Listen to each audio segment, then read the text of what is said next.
कल्पना कीजिए कि आप किसी कला को प्रदर्शित करने के लिए घंटों तक काम कर रहे हो ताकि आप एक रचनात्मक मास्टरपीस बना सकें जो तारीफ के काबिल हो। तो आपको ये इच्छा तो जरूर होगी कि आप इसे तब तक संभाल कर रखें जब तक कि फ्यूचर की कल्पनात्मक गर्लफ्रेंड इसको देख ना ले। क्यों, सही कहा ना मैंने। लेकिन दुनिया में कई ऐसे कलाकार भी हैं जो इस बात को नहीं मानते। वे चाहते हैं कि उनका काम पिघल जाए, खराब हो जाए या फिर उसको धो दिया जाए। हालांकि मुझे पूरे तरीके से तो नहीं पता, लेकिन आपको जो हम आज इनक्रेडिबल पीसेस दिखाने जा रहे हैं ना, वे शायद इसी कारण से इतने रोचक हैं। तो आइए जानते हैं इनके बारे में।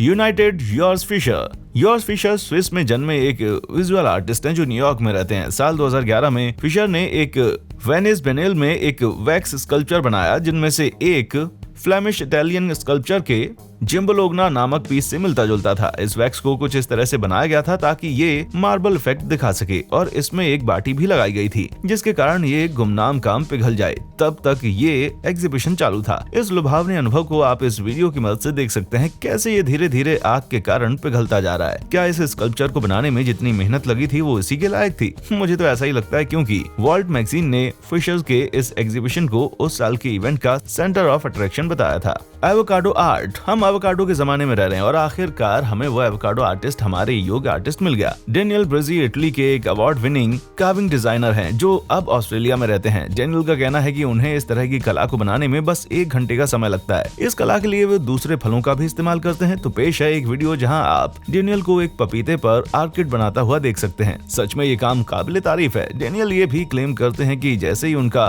कार्विंग का काम पूरा हो जाता है और वे इसकी तस्वीरें ले लेते हैं, वे इस कला को बनाने में जिस खाने का इस्तेमाल होता है उसे खा जाते हैं। रंगोली को बनाना और बिगाड़ना। रंगोली एक बहुत ही पुरानी कला है जिसे हम अल्पकालिक कला के तौर पर भी जानते हैं और ऐसा होने के पीछे का कारण भी अच्छा ही है। इन्हें बहुत ही मेहनत और पेशेंस के साथ बनाया जाता है और ये दिखने में भी बेहद सुंदर होते हैं। अब जरा एक नजर इस टाइम लैप्स वाले वीडियो को देखिए जो रंगों को सजाने में बुद्धिस्ट मॉन्क की मेहनत को दर्शाता है। इनमें छोटी क्यूब्स, फनल्स और स्क्रैपर्स का इस्तेमाल होता है और ये काम लगातार 5 दिनों तक चलता रहता है और 6वें दिन ही मॉन्क इस रंगोली को सेरेमनी के दौरान हटा देते हैं और फिर रंगों को वो पानी में डाल देते हैं ताकि ये आर्टिस्टिक एनर्जी वापस वातावरण में घुल मिल जाए। इस रिचुअल से हम ये समझ सकते हैं कि चीजें कैसे क्षण भर के लिए होती हैं। वैसे इसे देखकर हम उस बड़े भाई की भी याद आती है जो रेत के किलों को तोड़ दिया करता था। बैंक्सकी की सेल्फ डिस्ट्रॉइंग पेंटिंग। तकरीबन अक्टूबर 2018 में दुनिया के मशहूर ग्राफिटी आर्टिस्ट बैंक्सकी ने एक अपनी कला जिसमें एक लड़की अपने बेल के साथ होती है उसे लंदन के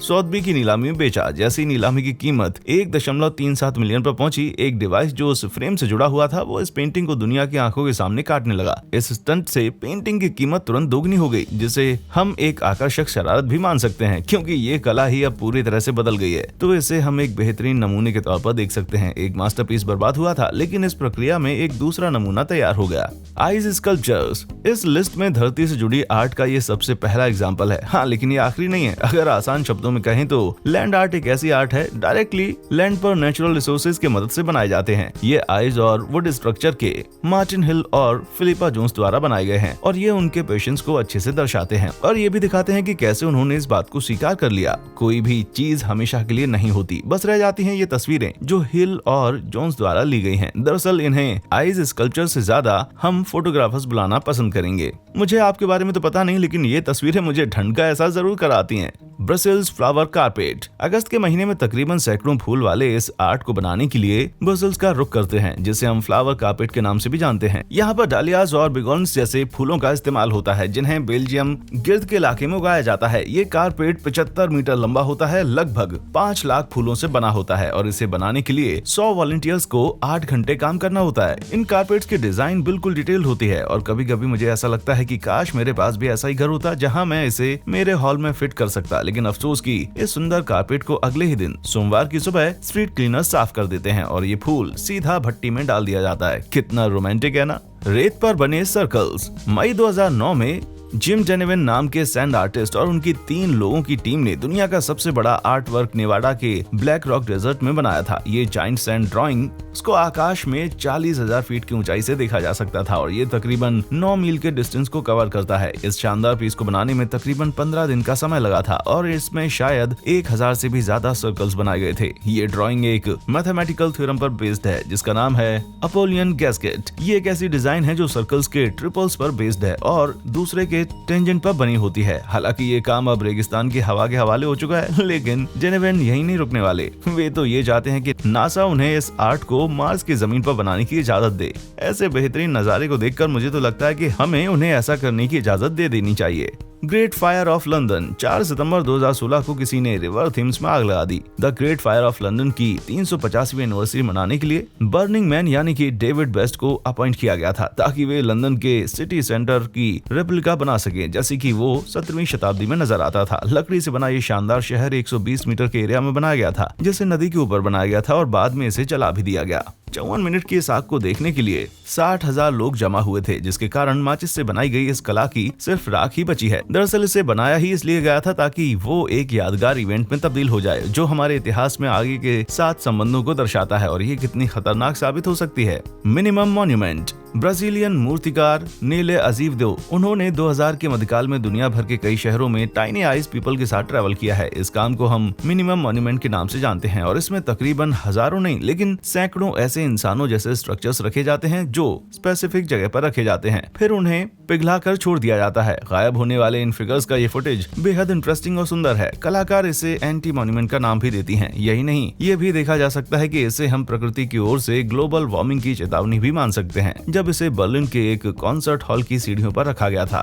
तब ये कला बस आधे घंटे में ही पिघल गई, या यूं कहें कि ऐसा 73 डिग्री के सूरज के तापमान से हुआ है, जो इस आर्ट वर्क की उम्र बेहद कम है। सुंदरता को संभाल के रखना, इसे टेड मॉडर्न ने साल 2004 में इंस्टॉल किया था। अन्य गलेशियो की कला प्रिजर्व ब्यूटी को 4 पैनल्स की मदद से बनाया गया था, जिसमें लाल फूलों को कांच के पीछे संरक्षित रखने की कोशिश की गई। क्योंकि ये एग्जीबिशन खत्म नहीं हुआ था, इसीलिए इन फूलों को वहीं मरने और सड़ने के लिए छोड़ दिया गया था, और कभी कभी तो ये अपने कांच के बक्से पर गिर जाते थे। देखने वालों को फूलों की इन अलग अलग सुगंधों का अनुभव हुआ, जो कभी कभी हद से ज्यादा बुरी हो सकती हैं, क्योंकि ये तकरीबन 2000 फूलों का इस्तेमाल जो हुआ था। कला का ये नमूना सुंदरता के क्षणभंगुर होने पर टिप्पणी करता है, और ये इस बात को बताता है कि आपसे भी हमेशा अच्छी सुगंध नहीं आने वाली। कलाकार की सांस पिएरो मंजोनी एक उत्तेजित इटालियन कलाकार थे, और वे अपनी कला को विनाश के माध्यम से बनाते थे, जिसे आप इस उदाहरण के माध्यम से देख सकते हैं। इस पीस को आर्टिस्ट ब्रेथ के नाम से जाना जाता है, और असल में ये एक साधारण गुब्बारा था जिसे मंजोनी ने फुलाया था, लेकिन जैसे ही इसकी हवा निकली, उस गुब्बारे का रबर नीचे मौजूद लकड़ी के टुकड़े से चिपक गया। इस कला को 2000 में टेट मॉडर्न को दे दिया गया था, और ये सांसों के छोड़ने की प्रक्रिया का प्रतिनिधित्व करता है। यही नहीं, ये कलाकार की जिंदगी के एक फिजिकल मोमेंट को भी रिप्रेजेंट करता है, या फिर ये बस एक बलून है जिसे किसी लड़के ने फुलाया था और फिर उसकी हवा निकाल दी, या फिर शायद दोनों बातें हो सकती हैं। सच में मॉडर्न आर्ट बेहद कंफ्यूजिंग होती है।